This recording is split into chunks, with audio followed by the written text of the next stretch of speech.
In a world where billionaires compete for attention, there is one who built an empire without asking for it. No constant headlines. No loud social media presence. No dramatic public persona. Yet his influence touches almost every major luxury street in the world. Paris, Milan, New York, Tokyo. His name is Bernard Arnault. The architect behind LVMH, the largest luxury empire on earth. Louis Vuitton, Dior, Fendi, Tiffany Co. He did not invent these brands. He acquired them, strengthened them, protected them. While others chased disruption, Arnault mastered consolidation. While others built startups, he built dominance. This is not a story of hype. It is a story of precision, of patience, of calculated ambition. Because real power does not shout. It accumulates. And in this episode of Billionaire Backstories, we uncover how a construction heir quietly became the emperor of global luxury, and what his strategy teaches about wealth, control, and long-term dominance. Let's begin. In a world obsessed with loud billionaires and public spectacle, there exists a different kind of power, quiet, disciplined, surgical. While others tweet, boast, and dominate headlines, one man built an empire of elegance behind closed doors. His name is Bernard Arnault. You may not see him trending. You may not hear him shouting. But you see his empire everywhere. Louis Vuitton, Dior, Fendi, Givenchy, Moët and Chandon. More than 70 luxury brands, all under one roof. But Arnault did not build this empire by chasing attention. He built it by understanding something deeper. Luxury is not about products. It is about perception. And perception is power. Born in France in 1949, into a construction family, Arnault was not raised in fashion houses or creative studios.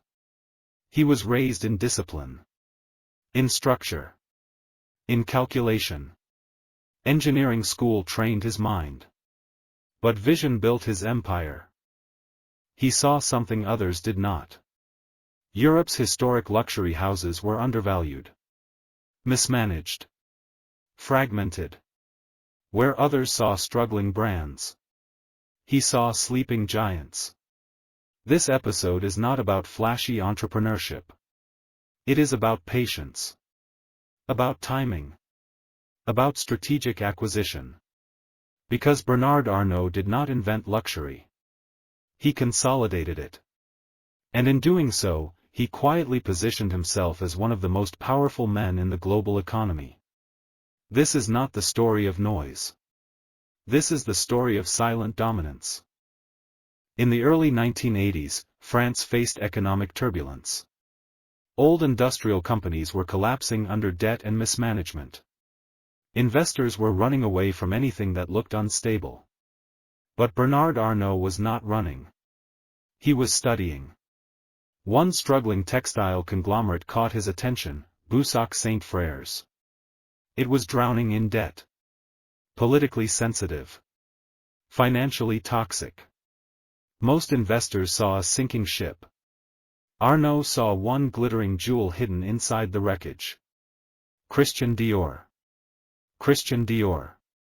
While politicians debated bailouts and bankers hesitated, Arnault made his move. In 1984, he acquired Boussac, not because he wanted its textile factories, but because he wanted Dior. It was a cold, strategic extraction. He quickly sold off the unwanted assets. Fired thousands. Closed factories. Focused on one thing, preserving and, in 1987, two luxury giants merged. Moët Hennessy and Louis Vuitton. Louis Vuitton. Moët Hennessy. The merger formed a new powerhouse, LVMH. But mergers create tension. Power struggles. Egos. Unclear leadership. Bernard Arnault watched from a distance. Then he entered. Quietly, he began buying shares. Not loudly. Not emotionally. Strategically. Within months, he positioned himself between feuding executives. While they fought each other, he increased his stake. Corporate chess. By 1989, Arnault emerged as chairman and CEO of LVMH. He did not build it from scratch. He took control of it. This was his genius. He didn't just acquire brands. He acquired leverage. Under his leadership, LVMH would not simply sell luxury goods. It would define global luxury standards. He centralized power. Professionalized management. Protected creative directors. Demanded financial discipline. Designers handled vision. Arnault handled control. From that moment forward, LVMH became not just a company, but a luxury fortress. And Bernard Arnault became its silent emperor. Many entrepreneurs chase innovation. Arnault chased consolidation. Instead of building one brand, he bought the best ones. Fendi. Givenchy. Celine. Sephora. Tag Heuer. Fendi. Givenchy. Sephora. But here is what made him different. He did not dilute them. Each brand maintained identity. Heritage. Creative direction. But behind the scenes? Shared infrastructure. Shared distribution power. Shared financial discipline. This created economies of scale without sacrificing exclusivity. He understood something few CEOs grasp. Luxury cannot feel corporate. So he made the structure corporate. But kept the image artistic. He allowed designers to dream. But he controlled the numbers. This balance between creativity and control became his formula. Acquisition was not greed. It was insulation. The more brands he owned, the stronger the ecosystem became. If one slowed down, others accelerated. Diversified prestige. By the 2000s, LVMH wasn't just participating in luxury. It was dictating it. And Arnault remained consistent. No noise. No dramatic interviews. Just expansion. Because real power doesn't beg for attention. It quietly accumulates it. As globalization accelerated in the 1990s and early 2000s, brands rushed to expand. Markets opened. Asia boomed. The internet emerged. Many luxury houses made a dangerous mistake. They chased volume. But Bernard Arnault refused to let LVMH become common. Luxury, he believed, must always feel rare. Under his leadership, stores were carefully selected. Flagship boutiques became architectural statements. Prices increased, not decreased. Scarcity was preserved. Louis Vuitton never went on sale. That decision alone protected its prestige. Arnault understood psychology. The moment luxury becomes accessible to everyone, it stops being luxury. Instead of discounting during downturns, LVMH invested in brand storytelling. Craftsmanship. Heritage campaigns. Celebrity partnerships, but controlled ones. He wasn't selling bags. He was selling status. He wasn't selling champagne. He was selling celebration. While fast fashion exploded and competitors diluted their image, Arnault doubled down on premium positioning. Exclusivity is not arrogance. It is strategy. And through disciplined restraint, LVMH became synonymous with aspiration. The world didn't just want these brands. The world respected them. And respect, in business, compounds. True leaders are revealed during storms. The dot-com crash. The 2008 financial crisis. Global recessions. Luxury should have collapsed. But LVMH did not crumble. Why? Because Arnault had built a diversified fortress. Wine and spirits. Fashion and leather goods. Perfumes and cosmetics. Watches and jewelry. If one sector slowed, another absorbed the shock. During the 2008 crisis, many companies cut investment. Arnault did the opposite. He strengthened brands. Invested in retail presence. Maintained long-term thinking. While others reacted emotionally, he responded strategically. This is one of his most powerful traits. He does not manage for headlines. He manages for decades. He once said luxury is a long game. And in long games, patience beats panic. Instead of chasing quarterly applause, he protected brand equity. Because recovery always comes. And when it does, the strongest brands accelerate fastest. That discipline allowed LVMH to emerge from crises even stronger than before. In 2019, Bernard Arnault made one of his boldest moves yet. He targeted an American icon. Tiffany Co. The deal? Over $16 billion. It was the largest acquisition in luxury history. Some critics questioned the timing. The global economy was uncertain. Retail landscapes were shifting. Then the pandemic hit. The deal nearly collapsed. Lawsuits followed. Negotiations intensified. But Arnault remained steady. He renegotiated terms. Lowered the final price. Closed the deal in 2021. Strategic patience. Tiffany wasn't just a jewelry brand. It was access to American luxury heritage. A younger global audience. A stronger position in high jewelry. Arnault didn't just buy diamonds. He bought relevance. This move showed something important. Even at the top, he still hunts. Even as one of the richest men in the world, he still calculates opportunity. The Tiffany acquisition proved that his ambition had not softened with age. It had sharpened.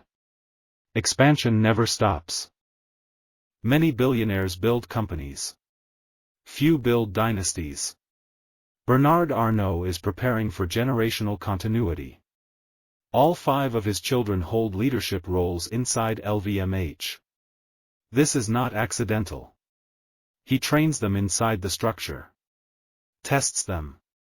Evaluates them. He treats succession like strategy, not sentiment. In luxury, heritage matters. So he ensures his empire reflects that same continuity. Publicly, Arnault remains reserved. Privately, he is deeply involved in operations. He reviews product details. Store design. Executive decisions. Control is not micromanagement. It is protection. He believes brands must be guarded like art. Because once damaged, prestige is difficult to restore. By positioning his children within leadership, he signals stability. Markets respond to stability. Investors trust continuity. Customers value heritage. This is not just wealth accumulation. This is long-term preservation. From construction roots to global luxury dominance, Arnault's strategy has remained consistent. Acquire wisely. Protect fiercely. Expand patiently. Control quietly. And in doing so, he transformed LVMH into the undisputed emperor of luxury. In a world obsessed with loud billionaires, Bernard Arnault chose silence. No constant social media presence. No dramatic speeches. No public theatrics. While tech founders dominated headlines, Arnault dominated balance sheets. He understood something profound. Attention is not the same as influence. LVMH grew steadily, quarter after quarter, while its chairman avoided unnecessary spotlight. He rarely gives emotional interviews. Rarely engages in controversy. Instead, he studies markets. Studies culture. Studies desire. Luxury is psychological. It lives in perception. And perception must be managed carefully. Arnault doesn't chase validation. He builds valuation. This quiet leadership created stability inside LVMH. Employees focus on performance, not personality cults. He believes the brand must be bigger than the CEO. That discipline protects longevity. While others build personal brands, Arnault builds institutional power. And institutional power outlives personalities. For decades, Bernard Arnault built patiently. Then, something historic happened. As luxury boomed globally, especially in Asia, LVMH's valuation surged. At various moments in recent years, Bernard Arnault became the richest man in the world. Not through technology. Not through social media. But through handbags. Champagne. Jewelry. Heritage. Louis Vuitton. Moët and Chandon. This shocked many observers. How could luxury outperform tech? The answer is simple. Desire never goes out of style. Even during uncertainty, aspiration survives. Arnault's empire sits at the intersection of wealth, identity, and celebration. And as global wealth expanded, so did demand for premium status symbols. But here's the deeper truth. He didn't build LVMH to become the richest man. He built it to become the most dominant in luxury. Wealth was the byproduct. Dominance was the objective. And when dominance is sustained long enough, valuation follows. What separates Bernard Arnault from other billionaires? It's not luck. It's not timing. It's not inheritance. It's pattern recognition. He saw that fragmented luxury brands were vulnerable alone, but unstoppable together. He recognized that creative visionaries need structured operators. He understood that heritage is an asset class. And he mastered leverage. Instead of competing with every brand, he bought them. Instead of chasing trends, he invested in timelessness. Instead of overexposing products, he preserved mystique. His formula can be summarized in 4 principles. Buy undervalued prestige. Protect brand equity at all costs. Think in decades, not quarters. Maintain control. Control is central to his philosophy. Not ego-driven control, but structural control. Ownership. Voting power. Governance influence. Because when you control the structure, you control the outcome. And Arnault has maintained that control for decades. Consistency builds empires. Emotion destroys them. Bernard Arnault's journey teaches us that power comes in many forms. Some leaders build with charisma. Others build with calculation. Arnault built with discipline. Let's anchor the lessons clearly. Lesson 1, buy strength. Don't chase noise. He didn't create trends. He acquired timeless brands. Lesson 2, protect perception. Luxury is psychological. Once prestige is diluted, it is difficult to restore. Lesson 3, think in decades. While markets panicked, he invested. While competitors reacted, he remained calm. Lesson 4, control is leverage. Ownership gives power. Structure sustains it. Lesson 5, silence can be strategic. You don't need constant attention to command influence. From a construction family in France to overseeing the world's most powerful luxury conglomerate, Bernard Arnault proves that dominance doesn't require drama. It requires discipline. If this story expanded your thinking about wealth and strategy, subscribe to Billionaire Backstories. Because here, we don't just celebrate billionaires. We study the mindset that built them.